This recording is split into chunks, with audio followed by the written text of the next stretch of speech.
We will stop them slash deception. I liked the gritty low pad that I started with and kind of verbed it out, kind of set the tone for it to be an ominous track.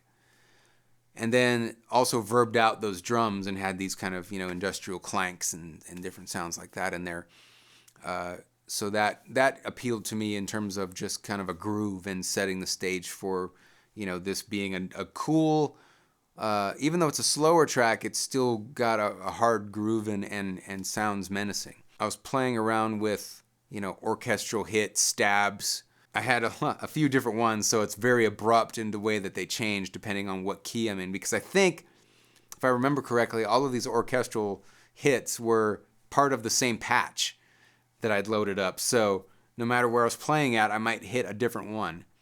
And so it was just sort of a happy accident, I guess, that, it just turned out that way and it worked. So it was just, more about keeping this pad that's low and ominous, have this hard, aggressive industrial groove, and then have these stabs that keep happening. So it just feels like, something is really making its way towards you in an aggressive way. And I wanted to capture that feeling for, like, the Faction of Nod.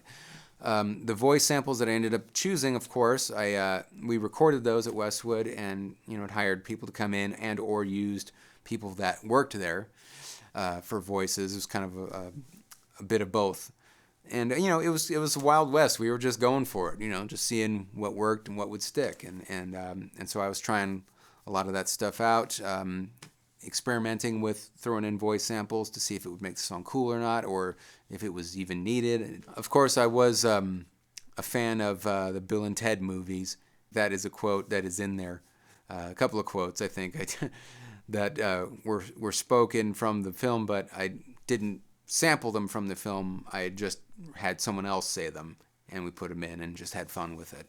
When it was called Deception, that was for the short video that played if you were beaten by Nod. And so that you hear a bit of that track in there, and it's just really short, and it's just kind of a stinger, if you will. And there you go. That's the story of We Will Stop Them / Deception.